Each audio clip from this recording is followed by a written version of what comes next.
Unacademy. Let's crack it.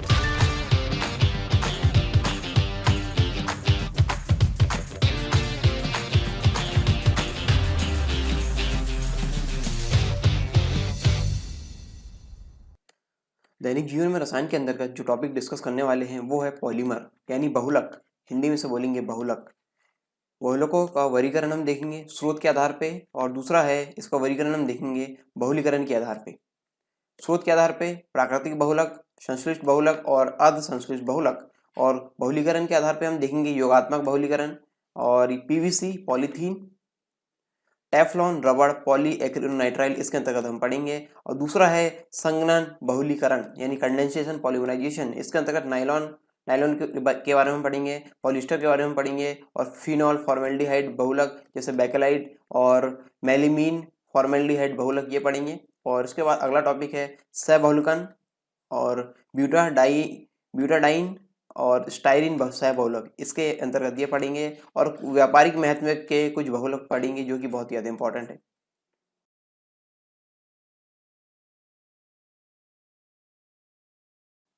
यदि आप MPPSC और व्यापमं संबंधित एग्जाम की तैयारी कर रहे हैं तो अनअकैडमी आपके लिए लेकर आया है फ्री लाइव क्लास और फ्री लाइव टेस्ट। इसमें आपको इंस्टॉल करना होगा अनअकैडमी का ऐप, और आप लॉगिन होंगे अपने फ़ोन नंबर से या फिर ईमेल आईडी से। इसके बाद आपको गोल चूज करना होगा एमपीपीएससी और व्यापम, और फिर आपको स्पेशल क्लासेस यहाँ पे मिलने लगेगी। और यहाँ पे enroll to free live class and get notification to attend them, इस प्रकार आपको यहाँ पे नोटिफिकेशन भी इसके मिलने लगेंगे जो फ्री लाइव क्लास है उसके।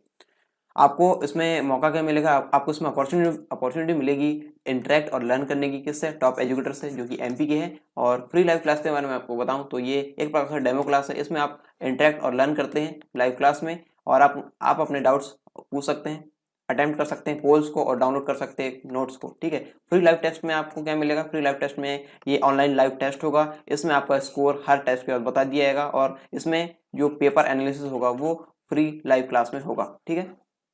इसके साथ ही आप अपने अटेम्प्ट जो है वो पोल अटेम्प्ट कर सकते हैं, लाइव चैट कर सकते हैं, हम डाउट्स वगैरह पूछ सकते हैं, क्वेश्चंस वगैरह यहाँ पर डाल सकते हैं, या फिर आपको इमेज पहुंचानी है क्वेश्चन का फॉर्मेट तो आप इमेज को अटैच करके यहाँ पहुंचा सकते हैं, और पीडीएफ भी डाउनलोड कर सकते हैं जो लेक्चर है उससे संबंधित।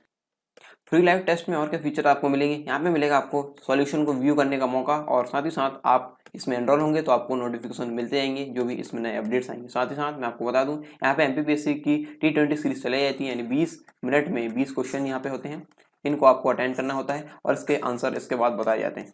और इस प्रकार यहाँ पे और जो एग्जामिनेशन है जैसे MPPSC, MP police constable, MP SI और एमपी जेल प्रहरी, इससे संबंधित भी यहाँ पे टेस्ट सीरीज चलाई जाती है। फ्री क्लास और प्लस क्लास में क्या फर्क है? यहाँ पे syllabus, practice test, PDF notes और डाउट सॉल्यूशन यहाँ पे लिमिटेड हो जाते हैं, और यहाँ पे यदि आप इसका प्लस सब्सक्रिप्शन लेंगे तो यहाँ पे ये सारी चीज़ें आपको अनलिमिटेड मिलेगी।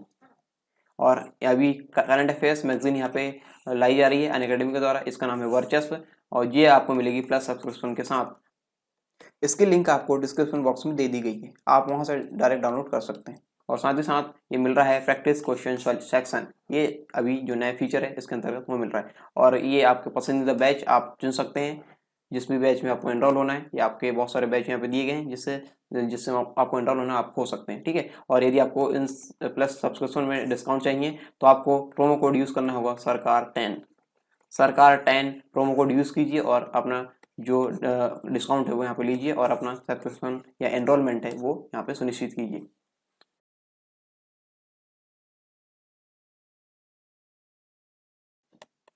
एमपीपीएससी 2020 के अंतर्गत जो पाठ्यक्रम हम पूर्ण कर रहे हैं उसके अंतर्गत हम तृतीय प्रश्न पत्र यानी सामान्य विज्ञान, सामान्य अध्ययन 3 विज्ञान एवं तकनीकी, जो कि 3 घंटे का रहेगा, और पूर्णांक इसमें 300 होते हैं, 300 अंक का ये पेपर होता है। इसको हिंदी और अंग्रेजी माध्यम में दे सकते हैं। इसको हम पढ़ रहे हैं हिंदी माध्यम में। ठीक है। हिंदी माध्यम में पढ़ रहे हैं। और इसमें मैं आपको बता दूं विज्ञान एवं तकनीकी का इकाई 1 यानी भौतिकी वाला जो भाग है ये सारे टॉपिक हम कवर कर चुके हैं। और इसके साथ हम इकाई 2 में अभी हम जो डिस्कस करने वाले हैं वो है दैनिक जीवन में रसायन। ठीक है। साबुन, अपमार्जक, मोम और बहुत सारी चीज़ें हम यहाँ पर डिस्कस करेंगे, और जो औषधियाँ हैं और बहुत सारी चीज़ें हम यहाँ पे जो दैनिक जीवन में हम यूज़ करते हैं वो हम यहाँ पे डिस्कस करने वाले हैं, जो कि एग्जाम के पॉइंट ऑफ व्यू से बहुत ज़्यादा इंपॉर्टेंट है। इससे पहले मैं आपको बता दूं ये जो तत्व यौगिक मिश्रण, पदार्थ, धातुएं, अधातुएं, परमाणु संरचना, संयोजकता और ये टॉपिक है ये हम कवर कर चुके हैं। यदि इन टॉपिक्स को आप देखना चाहते हैं, अपना पाठ्यक्रम पूरा करना चाहते हैं तो डिस्क्रिप्शन बॉक्स में इसकी लिंक दे दी गई है और उस लिंक की सहायता से आप इसकी प्लेलिस्ट तक पहुंच जाएंगे। तो इसमें आपको इकाई 1 और इकाई 2 के सारे टॉपिक जो अभी कवर कराए जा चुके हैं वो आपको एक ही जगह मिल जाएंगे। और ध्यान रहे जो लेक्चर यहाँ पे ज्वाइन मेंबर के लिए हैं वो सिर्फ उनके लिए ओपन होंगे जो यहाँ पे चैनल के मेंबर है, ठीक है, उनके लिए उपयोग होंगे और उनके लिए ही ये चालू रहेंगे। और यदि आप उन लेक्चर को भी देखना चाहते हैं, यदि आपने ज्वाइन मेंबरशिप नहीं लिए हैं, चैनल की मेंबरशिप नहीं लिए हैं, तो आप यहाँ पे मेंबरशिप लेके उन लेक्चर का आनंद ले सकते हैं। और मेंबरशिप कैसे ज्वाइन करना है ये आपको डिस्क्रिप्शन बॉक्स में एक लिंक दे दी गई है, उसकी सहायता से उस लेक्चर को देखिए और उसमें बताया गया कि किस प्रकार से आप मेंबरशिप यहाँ पे ले सकते हैं। चलिए शुरू करते हैं। टॉपिक है बहुलक यानी पॉलीमर। पहले हम बात करते हैं इसका उपयोग कहाँ करते हैं। बहुलकों का उपयोग प्लास्टिक की बाल्टियों, कप यानी कप्स, इंग्लिश में से कप्स बोलेंगे, तश्तरियों, बच्चों के खिलौनों, पैकेज में प्रयुक्त होने वाले थैलों, संश्लेषित सिंथेटिक वस्त्र सामग्रियों, स्वचालित वाहनों के टायरों, गियरों और सीलों, विद्युत रोधी पदार्थों और मशीन के कलपुर्जे के औद्योगिक निर्माण ने दैनिक जीवन और साथ ही औद्योगिक जगत में संपूर्ण क्रांति ला दी है। क्या आप सोच सकते हैं कि इसके बिना यानी बहुलक की खोज और उसके विभिन्न अनुप्रयोगों के बिना क्या हमारा दैनिक जीवन आसान और रंगीन हो पाता? क्या सोच सकते हैं ऐसा? सोचिए यार, बिल्कुल नहीं हो पाता, क्योंकि इतनी सारी चीज़ों के अंतर्गत ये पॉलीमर यूज़ हो रहा है। तो ये सारी चीज़ें हम दैनिक जीवन में बहुत ज़्यादा यूज़ करते हैं। तो इनके बिना यानी पॉलीमर यानी बहुलक की खोज के बिना हमारा जीवन आसान और रंगीन नहीं हो पाता। वस्तुतः बहुलक 4 मुख्य उद्योगों जैसे प्लास्टिक, प्रत्यास्थ बहुलकों और रेशों और प्रलेपों जैसे पेंट्स, ठीक है, वह वार्निशों के लिए मुख्य आधार है। इन उद्योगों के लिए मुख्य आधार होता है बहुलक, ठीक है, प्लास्टिक, प्रत्यास्थ बहुलकों, रेशो और प्रलेपों यानी पेंट्स और वार्निश, इन उद्योगों के लिए बहुत ही आवश्यक आधार हो जाता है बहुलक। अब हम पढ़ेंगे बहुलक शब्द के बारे में। बहुलक यानी पॉलीमर शब्द की उत्पत्ति 2 ग्रीक शब्दों पॉली अर्थात अनेक और मर अर्थात इकाई, पॉली अर्थात अनेक और मर अर्थात इकाई अथवा भाग से हुई है। पॉलीमर, ठीक है, पॉलीमर। बहुलकों के बहुत वृहद अणु की तरह परिभाषित किया जा सकता है। बहुलक है उनको बहुत वृहद अणु, बहुत बड़े अणु की तरह परिभाषित किया जा सकता है जिनका द्रव्यमान अति उच्च यानी 10⁻³ से लेकर 10⁻7 यूनिट होता है। इन्हें वृहद अणु भी कहा जाता है। वृहद अणु यानी बड़े अणु भी कहा जाता है, जो कि पुनरावृत्त संरचनात्मक इकाइयों के वृहद पैमाने पर जुड़ने से बनते हैं। पुनरावृत्त संरचनात्मक इकाई यानी जो इकाइयां होती है, ठीक है, इकाई जिससे मिलकर ये बनेगा उत्पाद, ठीक है। यहाँ पे देखिए, यहाँ पे बनेगा बहुलक। बहुलक किससे मिलकर बनेगा? एकलक से। एकलक, ये बहुत सारे एकलक आपस में मिलकर बनाते हैं बहुलक। तो यहाँ पे इनकी पुनरावृत्ति होती है। पुनरावृत्त संरचनात्मक इकाइयों के वृहद पैमाने पर जुड़ने से ये आपस में एकलक बहुत सारे जुड़ते हैं। तो इनके जुड़ने से, इनके पुनरावृत्ति होने से, इनकी पुनरावृत्ति के बाद यहाँ पे इनके आपस में जुड़ने से यहाँ कुछ सरल और क्रियाशील अणुओं से प्राप्त जो बहुलक होते हैं इनका उपयोग हम करते हैं, ठीक है, इनका उपयोग हम करेंगे। और ये जो एकलक होते हैं, जो इकाइयाँ होती हैं, उनको बोलेंगे एकलक। ये मैंने आपको पहले ही बता दी, यहाँ पे परिणाम संवाद में दिए गए हैं। क्रियाशील अणुओं से प्राप्त जो बहुलक होते हैं उसको हम बोलेंगे एकलक, यानी जो इकाई है वो बोलेंगे एकलक, ठीक है। यह इकाइयाँ एक दूसरे के साथ सहसंयोजक बंधों द्वारा जुड़ी होती है। यदि पूछा जाए कि पॉलीमर में किस प्रकार के बंध द्वारा एकलक जुड़े होते हैं, तो यह सहसंयोग बंध, ठीक है। बहुलकों से संबंधित एकलकों से विरचन के प्रक्रम को बहुलकन कहते हैं। क्या कहेंगे? बहुलकन, ठीक है। क्या? बहुलकों से संबंधित एकलकों से विरचन के प्रक्रम को बहुलकन कहते हैं, ठीक है। ये परिभाषा आप याद रखिए। और बहुलकों का वर्गीकरण हम देखेंगे अब, यानी क्लासिफिकेशन ऑफ पॉलीमर्स।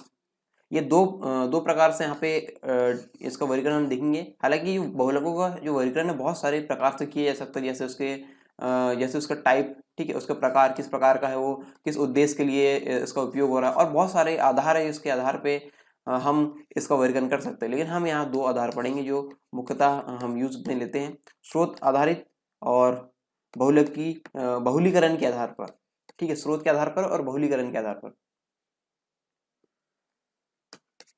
स्रोत के आधार पे, स्रोत यानी कहाँ से प्राप्त होते हैं, उसके आधार पे ये 3 भागों में बांटे गए हैं।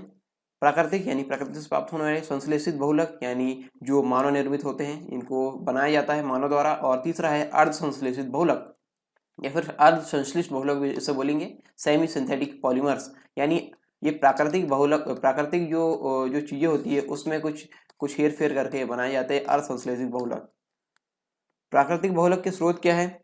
ये है पादप एवं जंतु से प्राप्त होते हैं, और इसके उदाहरण देखते हैं प्रोटीन, अमीनो अम्ल के बहुलक, सेल्यूलोज, स्टार्च, रबड़ आदि प्राकृतिक बहुलक है। और संश्लिष्ट बहुलक के अंतर्गत कृत्रिम रूप से ये देखेंगे तो कृत्रिम रूप से निर्मित होते हैं, और उदाहरण इसके polythene, plastic, nylon, polyester, polyvinyl chloride यानी पीवीसी और टेफ्लॉन आदि इसके उदाहरण है। संश्लेषित रेशा की बात करें तो नायलॉन 66 और संश्लेषित रबर की बात करें तो ब्यूना एस संश्लिष्ट बहुलक के उदाहरण है। ठीक है, अगला है अर्ध संश्लिष्ट बहुलक। इसके स्रोत हम देखेंगे, प्राकृतिक बहुलकों में कुछ रूपांतरण करके बनाए जाते हैं, और उदाहरण इसके है रेयॉन यानी सेल्यूलोस एसीटेट, इसको बोलेंगे रेयॉन को, और सेल्यूलोस आधारित कृत्रिम बहुलक जिसको वल्कनीकृत रबड़ भी कहा जाता है, इसके उदाहरण है अर्ध संश्लिष्ट बहुलक के। ठीक है, तो स्रोत आधारित हमने बहुलकों का वर्गीकरण हम यहाँ पे देख लिया उदाहरण सहित। अब हम इसका बहुलीकरण के आधार पे इसका वर्गीकरण देखेंगे, यानी क्लासिफिकेशन ऑफ पॉलीमराइजेशन। बहुलीकरण का वर्गीकरण, युगात्मक बहुलीकरण और संघनन बहुलीकरण। ठीक है, ये दो प्रकार के हैं मुख्यतः, इनके बारे में हम देखेंगे। पहला है युगात्मक बहुलीकरण, और युगात्मक बहुलीकरण प्रक्रिया से प्राप्त होने वाले जो उत्पाद है उसको बोलेंगे हम युगात्मक बहुलक।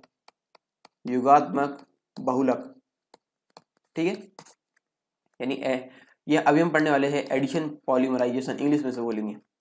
बहुलीकरण की इस प्रक्रिया को श्रृंखला वृद्धि बहुलीकरण यानी चेन ग्रोथ पॉलीमराइजेशन भी कहा जाता है, यानी इसमें चेन बनती है। ठीक है, चेन, जैसे मान लीजिए ए कोई यहाँ पे है एकलक यानी मोनोमर है, ए फिर ए, इस प्रकार से आपस में ये बनेंगे, आपस में इस प्रकार से बनेंगे, ए से ए कनेक्ट होगा, ए से ए कनेक्ट होगा, ए से ए कनेक्ट होगा, इस प्रकार मोनोमर आपस में बनते हैं। ठीक है, श्रृंखला वृद्धि बहुलीकरण इसे बोलेंगे, चेन ग्रोथ पॉलीमराइजेशन भी इसे कहा जाता है। इसके अंतर्गत असंतृप्त कार्बन श्रृंखला यानी ऐसे यौगिक जिनके अंतर्गत, यानी ऐसी श्रृंखला जिसके अंतर्गत कार्बन और कार्बन के मध्य कम से कम एक डबल बॉन्ड या फिर एक ट्रिपल बॉन्ड हो, एक डबल बॉन्ड या एक ट्रिपल बॉन्ड हो, वो असंतृप्त कार्बन श्रृंखला कहलाती है। और ये असंतृप्त कार्बन श्रृंखला वाली यौगिकों के समान अथवा भिन्न प्रकार के एकलक परस्पर जुड़कर बहुलकों का निर्माण करते हैं। ठीक है, एकलक मिलकर किसका निर्माण करेंगे? बहुलक। और कौन से वाले यौगिक? जिनमें असंतृप्त कार्बन श्रृंखला हो, ठीक है, या डबल बॉन्ड या ट्रिपल बॉन्ड वाली श्रृंखला हो। इसके उदाहरण के अंतर्गत हम देखेंगे पीवीसी यानी पॉलीविनाइल क्लोराइड, पॉलीथीन, टेफ्लॉन, रबड़ आदि बहुलकों का निर्माण योगात्मक बहुलीकरण के माध्यम से होता है। ठीक है, जानेंगे एक एक करके इसके बारे में। सबसे पहले हम देखेंगे पॉलीथीन। ठीक है, पॉलीथीन हर किसी ने यूज किया है और ज्यादातर हम जानते हैं पॉलीथीन। ये पॉलीथीन दो प्रकार की होती है, यहाँ पे होती है लो डेंसिटी पॉलीथीन यानी अल्प घनत्व पॉलीथीन, और दूसरी है यहाँ पे उच्च घनत्व पॉलीथीन। ठीक है, जानेंगे दोनों के बारे में। पॉलीथीन में रेखीय अथवा कम शाखाओं की लंबी श्रृंखला वाले अणु होते हैं, रेखीय अथवा कम शाखाओं वाली लंबी श्रृंखला वाले अणु होते हैं इसमें। और पॉलीथीन को बार बार गर्म करके मृदुल और ठंडा करके कठोर बनाया जा सकता है। पॉलीथीन को बार बार गर्म करेंगे तो मृदुल और ठंडा करके इसको कठोर बना सकते हैं। ठीक है, अतः यह ताप सुदृढ़ बहुलक होता है। कैसा होता है? ताप सुदृढ़ बहुलक। इसके दो प्रकारों के बारे में हम देखेंगे। पहला है अल्प घनत्व पॉलीथीन यानी लो डेंसिटी पॉलीथीन, एलडीपी इसको शॉर्ट में बोलते हैं। इसे 1000 से 2000 तक उच्च वायुमंडलीय दाब और 350 से 570 केल्विन ताप पर डाई ऑक्सीजन अथवा परऑक्साइड प्रारंभिक उत्प्रेरक की लेशमत उपस्थिति में एथीन के बहुलकन द्वारा प्राप्त किया जाता है। किसके बहुलकन से? एथीन के बहुलकन से। पॉलीथीन किससे प्राप्त होगी? एथीन के बहुलकन से प्राप्त होगी। ठीक है, पॉली एथीन, यहाँ पे देखिए इसको अलग अलग पढ़ के देखने का प्रयास कीजिए। पॉली एथीन, ठीक है, ये पॉली एथीन इस प्रकार से पढ़िए, तो ये एथीन के बहुलकन से प्राप्त होते हैं पॉलीथीन। ठीक है, यहाँ पे हम देखेंगे इसके बारे में आगे। मुक्त मूलक योगज, ये मुक्त मूलक योगज होते हैं। ठीक है, यहाँ पे आपको इतने ज़्यादा डीप में जाने की आवश्यकता नहीं, हम सामान्य विज्ञान के अंतर्गत पढ़ रहे हैं। आप ये समझ लीजिए कि मुक्त मूलक योगज होते हैं और H यानी हाइड्रोजन परमाणु अपहरण से प्राप्त अल्प घनत्व पॉलीथीन यानी लो डेंसिटी पॉलीथीन की संरचना अत्यधिक शाखित होती है। इन बहुलकों में रेखीय श्रृंखलाएं शाखित होती है, जैसे नीचे चित्र में दिए गए यहाँ पे रेखीय श्रृंखलाएं होती है, रेखीय श्रृंखलाएं शाखित होती है। ठीक है, इस प्रकार से ये होता है LDP, लो डेंसिटी पॉलीथीन। इसके बारे में और जानेंगे। अल्प घनत्व पॉलीथीन रसायनतः अक्रिय और कठोर परंतु लचीली और विद्युत की अल्प चालक होती है। ठीक है, अतः इसका उपयोग विद्युत वाहक तारों के विद्युत रोधन और निष्पीड़न, बोतलों, खिलौनों और लचीले पाइपों के निर्माण में के लिए किया जाता है। पॉलीथीन का उपयोग जो LDP वाली होती है, लो डेंसिटी पॉलीथीन का उपयोग यहाँ पे करते हैं। ठीक है, अगला है उच्च घनत्व पॉलीथीन यानी हाई डेंसिटी पॉलीथीन, HDP इसको शॉर्ट में बोलेंगे। यह एथीन की किसी हाइड्रोकार्बन विलायक में ट्राई एथिल एल्यूमिनियम और टाइटेनियम टेट्राक्लोराइड जैसे उत्प्रेरक की उपस्थिति में 333 केल्विन से लेकर 343 केल्विन ताप और 6 से लेकर 7 वायुमंडलीय दाब पर बहुलकन करने से प्राप्त होती है। ठीक है, ये ताप और दाब इस प्रकार से रहते हैं, इसके बहुलकन से प्राप्त होती है। इस प्रकार निर्मित उच्च घनत्व पॉलीथीन यानी HDP रेखीय अणु होते हैं, जैसा नीचे प्रदर्शित किया गया है। इस प्रकार की संरचना होती है ये वाली। इसका घनत्व निविड़ संकुलन के कारण उच्च होता है। यहाँ पे देखिए घनत्व की तो बात हो रही है, यहाँ पे घनत्व के आधार पे ही तो यहाँ पे इसको दो भागों में बांटा गया है। तो यहाँ पे देखिए निविड़ संकुलन, घनत्व निविड़ संकुलन हो जाना मतलब ऐसी संरचना जिसमें जो अणु है इतने पास पास हो जाए कि यहाँ पे कोई भी रिक्त स्थान ना हो। ठीक है, इतने पास पास हो जाए कि यहाँ पे कोई भी रिक्त स्थान ना हो, इसको बोलेंगे निविड़ संकुलन। ठीक है, इसके कारण ये पे इसका घनत्व उच्च होगा। अब देखिए घनत्व यहाँ पे उच्च होगा क्योंकि पास पास में इसके अणु है और पास पास में है तो इसका घनत्व अधिक होगा। ठीक है, यदि इसके अणु थोड़े दूर रहेंगे तो इसका घनत्व थोड़ा कम होगा। उच्च घनत्व पॉलीथीन भी रासायनिक रूप से अक्रिय, अधिक कठोर और दृढ़ होती है। यह बाल्टियों, कूड़ादानों, बोतलों, पाइपों आदि के निर्माण में प्रयुक्त होती है। High density polythene. ठीक है, इसका उपयोग भी हमने देख लिए और जो LDP यानी लो डेंसिटी पॉलीथीन है दोनों के उपयोग हम देख चुके हैं। अगला है इसके अंतर्गत योगात्मक बहुलीकरण के अंतर्गत योगात्मक बहुलक है अगला टेफ्लॉन। टेफ्लॉन को अन्य नाम भी बोलते हैं पॉलीटेट्राफ्लोरोएथीन, पॉलीटेट्राफ्लोरोएथीन या फिर टेफ्लॉन के नाम से आप इसे याद रखिए।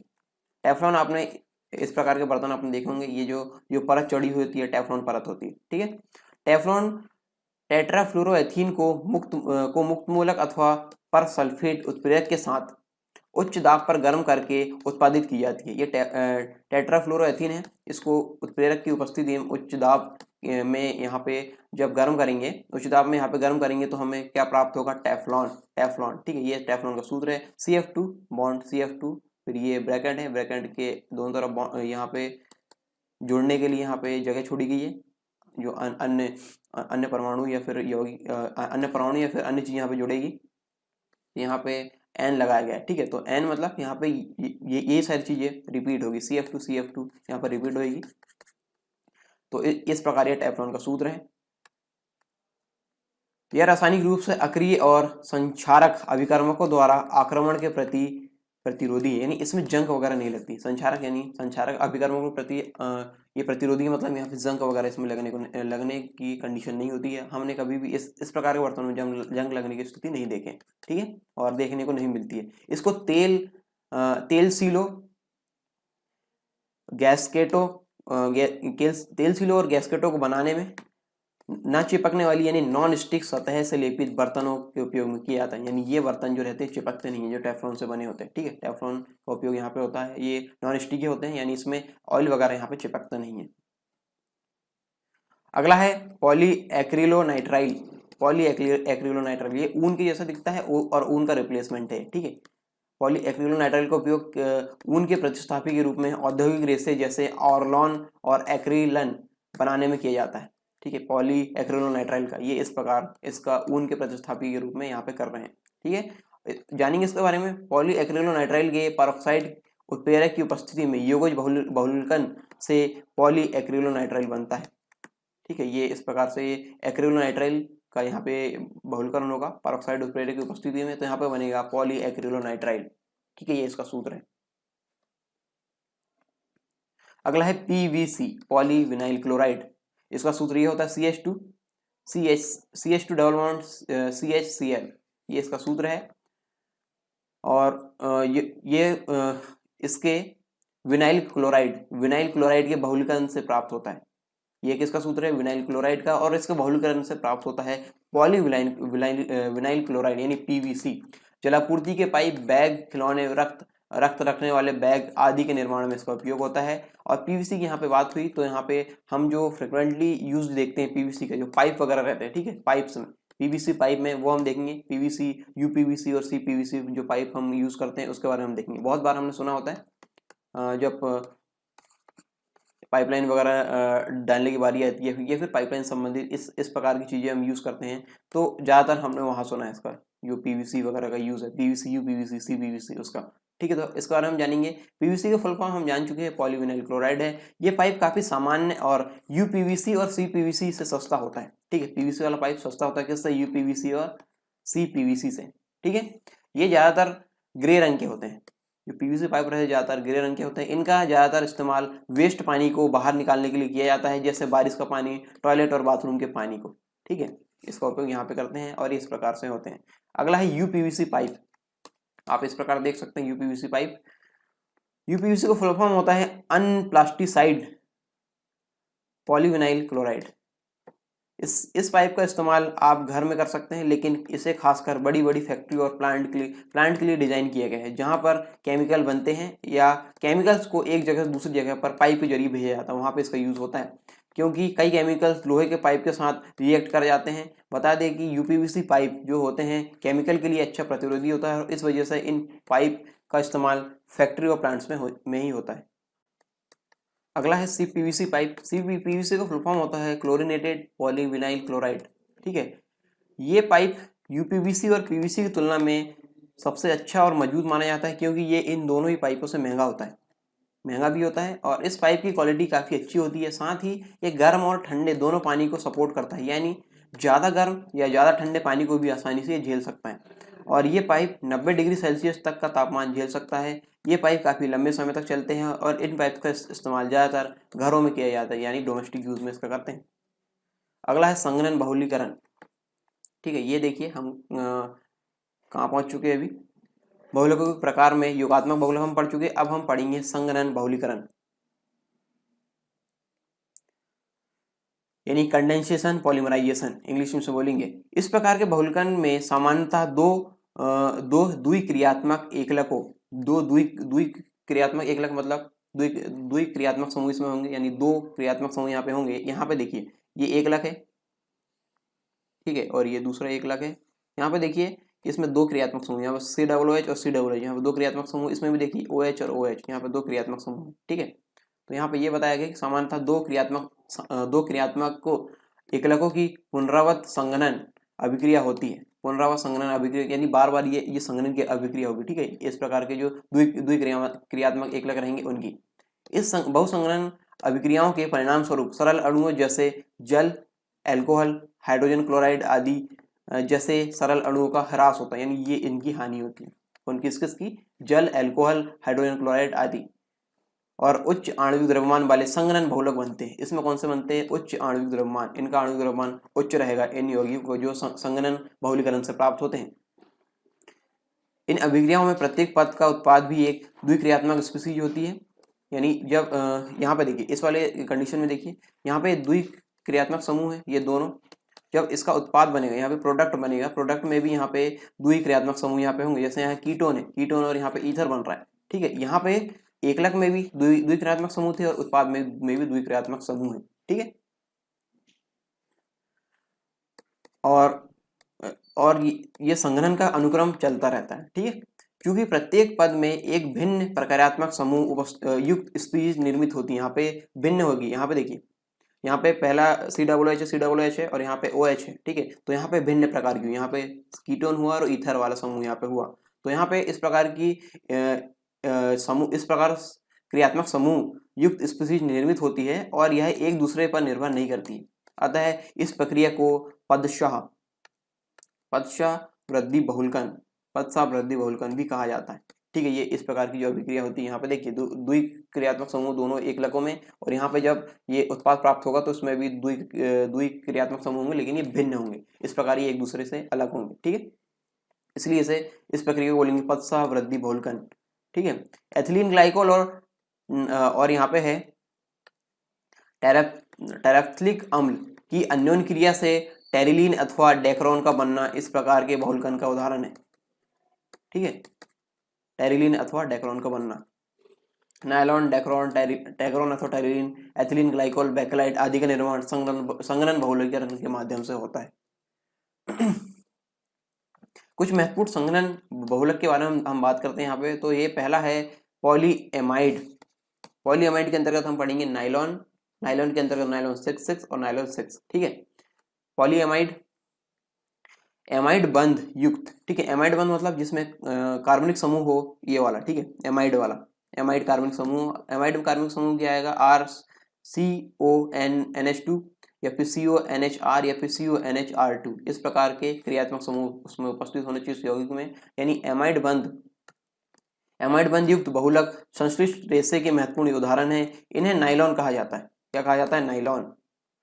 इनके विरचन की सामान्य विधि में डाईएमिनो का कार्बोक्सिलिक अम्लों के साथ या फिर एमिनो अम्लों और उनके लैक्टमों का संघनन बहुलकन होता है।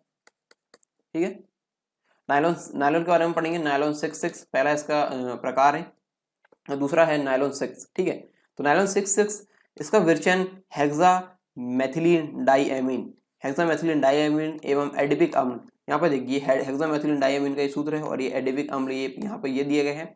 इसके इन दोनों को उच्च दाब और उच्च ताप पर संघनन द्वारा प्राप्त किया जाता है। नायलॉन 6 को एडिपिक अम्ल और हेक्सामेथिलीन डाईएमीन में उच्च दाब और उच्च ताप देने पर संघनन द्वारा इसे प्राप्त किया जाएगा। नायलॉन 6 का उपयोग शीटों, ब्रशों के शूकों यानी ब्रिस्टल्स और वस्त्र उद्योग में किया जाता है। ठीक है, ये नायलॉन 6 का यहाँ पर सूत्र दिया गया है। नायलॉन 6 रेसे बनाने वाला ठोस है। रेसों का तनन सामर्थ्य उच्च होता है, यानी इसको खींचे जा सकता है, यानी ताना जा सकता है। ठीक है, इन अभिलक्षणों का संबंध प्रबल अंतराण्विक बलों जैसे हाइड्रोजन बंध से है और इन प्रबल बलों के कारण श्रृंखलाएं निविड संकुलित हो जाती है। ठीक है, यहाँ पे निविड संकुलन मतलब क्या, मैंने आपको बता दिया अभी। निविड संकुलन मतलब जो इसमें जो अणु रहेंगे या फिर जो भी परमाणु यहाँ पर रहेंगे इतने पास हो जाए कि इसमें रिक्त स्थान ना हो, यानी घनत्व बहुत ज्यादा हो जाए। ठीक है, और इस प्रकार से क्रिस्टलीय प्रकृति प्रदान करती है। तो ये है नायलॉन 6 निविड श्रृंखलाएं संकुचित हो जाती है और इस प्रकार क्रिस्टलीय ये प्रकृति प्रदान करेगी। ठीक है, नायलॉन 6 में अगला है नायलॉन 6। यह कैप्रोलैक्टम को जल के साथ उच्च ताप पर गर्म करके प्राप्त किया जाता है और नायलॉन 6 का उपयोग टायरों की डोरियों, वस्त्रों और रस्सियों के निर्माण में किया जाता है। ये कैप्रोलैक्टम का सूत्र है यहाँ पे और ये नायलॉन 6 यहाँ पे बना। ठीक है, अगर हम पढ़ेंगे पॉलीएस्टर यह द्वि कार्बोक्सिलिक अम्लों और डाइऑल के बहुसंगरण उत्पाद है। पॉलीएस्टर का सर्वज्ञात उदाहरण डेक्रोन अथवा टेरिलीन है। कौन सा है, डेक्रोन अथवा टेरिलीन। पॉलीएस्टर का जो उदाहरण है वो है, यह एथिलीन ग्लाइकोल और टेरेफ्थिलिक अम्ल के मिश्रण को 420 केल्विन से लेके 460 केल्विन ताप तक जिंक एसीटेट एंटीमनी ट्राइऑक्साइड उत्प्रेरक की उपस्थिति में गर्म करने पर पहले दी गई अभिक्रिया की तरह ही निर्मित होता है। यानी ये वाली जो रिएक्शन दी गई इसके तरह ही यहाँ पे ये निर्मित होगा। ठीक है, डेक्रोन रेसा यानी टेरिलीन जो है क्रीज रोधी का मतलब क्या होता है, जैसे मान लीजिए ये कोई कपड़ा है। ठीक है, ये कोई कपड़ा है। ठीक है, कपड़े को हमने किसी आकृति में डाले। ठीक है, मोर मड़ोड़ के ऐसा कुछ हमने कर दिया इसको। ठीक है, तो ये कुछ पदार्थ ऐसे होते हैं कि उनको जैसा मोड़े तो वो वैसे ही रहेंगे। ठीक है, वो वैसे ही रहेंगे, वो वापस अपनी अवस्था में नहीं आएंगे। लेकिन जो क्रीज रोधी होते हैं वो अपनी अवस्था में आ जाते हैं वापस। ठीक है, यानी ये इस प्रकार से वापस आ जाएंगे। तो ये इस प्रकार आप समझ सकते हैं क्रीज रोधी का उपयोग। ठीक है, और इसका उपयोग सूती तथा ऊनी रेशे के साथ सम्मिश्रण करने में तथा सुरक्षा हेलमेट आदि में और कांच प्रबलन पदार्थों की तरह भी किया जाता है। इनमें कांच प्रबलन पदार्थों की तरह यहाँ पे किया जाता है। ठीक है, इसका उपयोग ना ये पॉलिएस्टर का उपयोग है। फिनॉल फॉर्मेल्डिहाइड बहुलक, बेकेलाइट और संबंधित बहुलक इसके अंतर्गत आएंगे। फिनॉल फॉर्मेल्डिहाइड ये नाम से स्पष्ट है। फिनॉल और फॉर्मेल्डिहाइड, फिनॉल यानी यहाँ पे रहेगा बेंजीन रिंग रहेगी, ऊपर OH समूह रहेगा और फॉर्मेल्डिहाइड SCHO रहेगा। ठीक है, तो इसके इन दोनों की रिएक्शन होगी, पहले इन दोनों की रिएक्शन होगी, इन दोनों की रिएक्शन से बनेगा क्या, नोवोलेक। ठीक है, नोवोलेक बनेगा, नोवोलेक, और नोवोलेक का प्रयोग कहाँ पे करेंगे, प्रलेपों में, यानी पेंट्स वगैरह में करते हैं। ठीक है, पेंट्स वगैरह में करते हैं नोवोलेक का प्रयोग। और नोवोलेक के बाद यहाँ पे इसका फिर से नोवोलेक का फॉर्मेल्डिहाइड के साथ अभिक्रिया करेंगे, तो फॉर्मेल्डिहाइड के साथ गर्म करने पर नोवोलेक तिर्यक बंध निर्मित करके एक दुर्गंधीय ठोस बनाता है, जो कि गलता नहीं है। ठीक है, जिससे बैकलाइट कहते हैं। ये बैकलाइट, इस बैकलाइट से बनने वाले ये पदार्थ यहाँ पे देख सकते हैं। ठीक है, ये आकृति यहाँ पे देख रहे हैं, ये कंगन वगैरह है कुछ, और ये है ये टेलीफोन में आप देख सकते हैं बैकलाइट का यूज हुआ है। यह तापदरण बहुलक होता है जिसे गलाकर दोबारा ढाला और उपयोग में लाया नहीं जा सकता। इनको यदि ताप देंगे तो ये दोबारा उपयोग में नहीं ला जाएंगे। ठीक है, दोबारा गला के उपयोग में नहीं ला सकते। अतः बैकलाइट बनने में नोवोलेक बहुलक की लंबी श्रृंखलाएं आपस में तिर्यक बंध से जुड़ी होती है, और बैकलाइट का उपयोग कंघियों, फोनोग्राफ रिकॉर्ड अभिलेखों और विद्युत स्विचों और विभिन्न बर्तनों के हत्ते, जो हत्ते वगैरह बनते हैं। ठीक है, कुकर में आपने देखा, कुकर में वो हत्ता रहता है, वो इससे बनता है बैकलाइट से। उसके हत्ते और बहुत सारे हत्ते बनाने में इसमें किए जाते हैं, और बहुत सारी चीजों में उपयोग करते हैं, जैसा कि हमने यहाँ पे देखा। अगला है मेलिमिन फॉर्मेल्डिहाइड बहुलक। यहाँ पे मेलिमिन और फॉर्मेल्डिहाइड की अभिक्रिया होगी, तो यहाँ पे रेजिन बनेगा मध्यवर्ती के रूप में, और यहाँ पे इसका बहुलकन होगा, तो यहाँ पे बनेगा मेलिमिन बहुलक। इसका उपयोग अभंजनीय बर्तनों यानी क्रॉकरी के निर्माण में किया जाता है, जैसे ये इस प्रकार अभंजनीय, टूट फूट इसमें नहीं होती। ठीक है, ये इस प्रकार के बर्तन में किया जाता है। अब इसके बाद अगली चीज आती है सहबहुलकन। ठीक है, सहबहुलकन ये अलग चीज है। सहबहुलकन वह है बहुलकन प्रक्रिया है जिसमें एक से अधिक प्रकार के एकलकों के मिश्रण का बहुलकन करने पर एक सहबहुलक बनता है।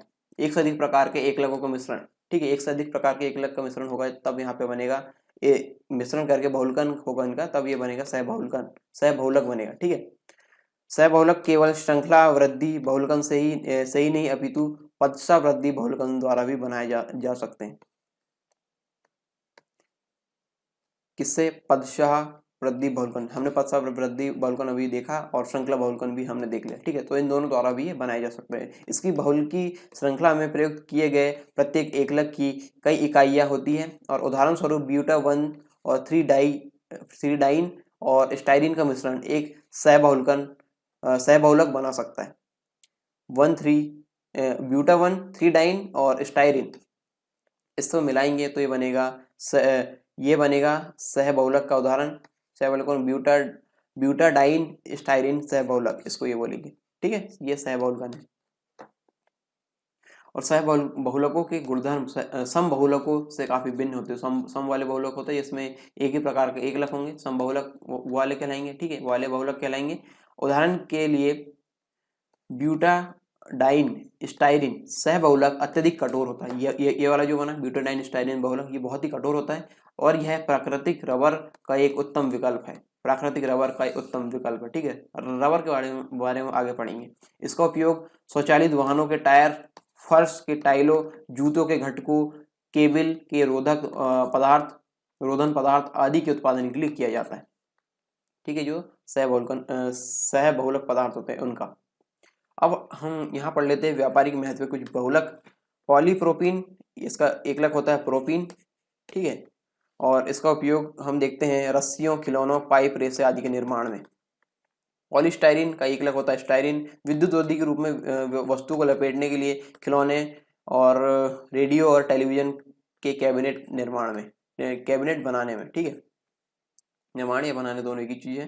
पीवीसी के बारे में हम देख चुके हैं, और बेकलाइट भी हम देख चुके हैं। ये यूरिया फॉर्मेल्डिहाइड रेजिन के बारे में पढ़ेंगे, तो यूरिया फॉर्मेल्डिहाइड यहाँ पे एकलक रहेंगे, और न टूटने वाले कप और पट्टलित चादर बनाने में इसका उपयोग किया जाता है। ग्लिप्टल एथिलीन ग्लाइकोल और थैलिक अम्ल से मिलकर बना होगा, और प्रलेप और लाक्ष पदार्थ बनाने में, यानी जो पेंट्स वगैरह रहते हैं उसमें बनाने में इसका यूज होता है। ठीक है, तो ये टॉपिक यहाँ पे खत्म होते हैं। आई होप ये सारे टॉपिक्स आपको अच्छे समझ में आए होंगे, और यदि आपने यहाँ तक ये लेक्चर देखा है तो अपना फीडबैक जरूर दें, क्योंकि आपके फीडबैक से हमें आगे की राह पता चलती है कि हमें इस लेक्चर की सीरीज को किस प्रकार से आगे बढ़ाना है। और यदि आपको लेक्चर पसंद ना आए तो आप लेक्चर को डिसलाइक कर सकते हैं, लेकिन डिसलाइक क्यों किया है कमेंट बॉक्स में कमेंट करके जरूर बताएं, ताकि हम अगले लेक्चर जो सीरीज आएगी उसमें हम इसको अच्छे से और ज़्यादा इम्प्रूव करके हम आपको दे सकें। और यदि आपको लेक्चर पसंद है तो लेक्चर को लाइक कीजिए, शेयर कीजिए अपने दोस्तों के साथ जिन्हें सबसे ज़्यादा आवश्यकता है, और जो भी MPPSC 2020 के पाठ्यक्रम को पूरा करना चाहता है या इससे संबंधित जो सामान्य विज्ञान पढ़ना चाहता है, आप उन तक ये लेक्चर शेयर कर सकते हैं। तो लेक्चर को पूरा देखने में आपको बहुत बहुत धन्यवाद। मिलते हैं नेक्स्ट वीडियो में, तब तक के लिए जय हिंद।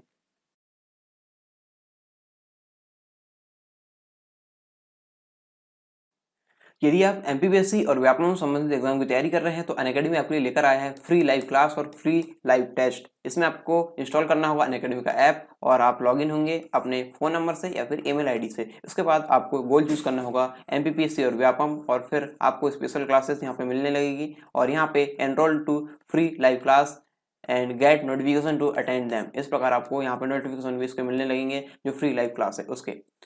आपको इसमें मौका क्या मिलेगा, आपको इसमें अपॉर्चुनिटी मिलेगी इंटरेक्ट और लर्न करने की, किससे, टॉप एजुकेटर से जो कि MP के हैं। और फ्री लाइव क्लास के बारे में आपको बताऊं तो ये एक प्रकार से डेमो क्लास है। इसमें आप इंटरेक्ट और लर्न करते हैं लाइव क्लास में, और आप अपने डाउट्स पूछ सकते हैं, अटेम्प्ट कर सकते हैं पोल्स को, और डाउनलोड कर सकते हैं नोट्स को, ठीक है। फ्री लाइव टेस्ट में आपको क्या मिलेगा, फ्री लाइव टेस्ट में ये ऑनलाइन लाइव टेस्ट होगा। इसमें आपका स्कोर हर टेस्ट के बाद बता दिया जाएगा, और इसमें जो पेपर एनालिसिस होगा वो फ्री लाइव क्लास में होगा, ठीक है।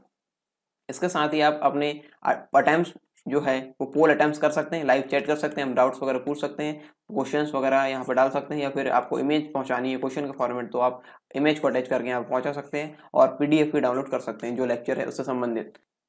फ्री लाइव टेस्ट में और क्या फीचर आपको मिलेंगे, यहाँ पे मिलेगा आपको सॉल्यूशन को व्यू करने का मौका, और साथ ही साथ आप इसमें एनरोल होंगे तो आपको नोटिफिकेशन मिलते जाएंगे जो भी इसमें नए अपडेट्स आएंगे। साथ ही साथ मैं आपको बता दूं यहाँ पे MPPSC की T20 सीरीज चलाई जाती है, यानी 20 मिनट में 20 क्वेश्चन यहाँ पे होते हैं, इनको आपको अटेंड करना होता है और इसके आंसर इसके बाद बताए जाते हैं। और इस प्रकार यहाँ पे और जो एग्जामिनेशन है जैसे MPPSC, MP police constable, MP SI और MP जेल प्रहरी, इससे संबंधित भी यहाँ पे टेस्ट सीरीज चलाई जाती है। फ्री क्लास और प्लस क्लास में क्या फ़र्क है, यहाँ पे syllabus, practice test, PDF notes और डाउट सॉल्यूशन यहाँ पे लिमिटेड हो जाते हैं, और यहाँ पे यदि आप इसका प्लस सब्सक्रिप्शन लेंगे तो यहाँ पे ये सारी चीज़ें आपको अनलिमिटेड मिलेगी। और अभी करंट अफेयर्स मैगजीन यहाँ पे लाई जा रही है अनअकैडमी के द्वारा, इसका नाम है वर्चस्व, और ये आपको मिलेगी प्लस सब्सक्रिप्शन के साथ। इसकी लिंक आपको डिस्क्रिप्शन बॉक्स में दे दी गई है, आप वहाँ से डायरेक्ट डाउनलोड कर सकते हैं। और साथ ही साथ ये मिल रहा है प्रैक्टिस क्वेश्चन सेक्शन, ये अभी जो नया फीचर है इसके अंतर्गत वो मिल रहा है। और ये आपके पसंदीदा बैच आप चुन सकते हैं, जिस भी बैच में आपको एनरोल होना है, या आपके बहुत सारे बैच यहाँ पे दिए गए हैं जिससे आपको एनरोल होना आप हो सकते हैं, ठीक है। और यदि आपको इन प्लस सब्सक्रिप्शन में डिस्काउंट चाहिए तो आपको प्रोमो कोड यूज़ करना होगा सरकार10 प्रोमो कोड यूज़ कीजिए और अपना जो डिस्काउंट है वो यहाँ पे लीजिए, और अपना सब्सक्रिप्शन या एनरोलमेंट है वो यहाँ पे सुनिश्चित कीजिए।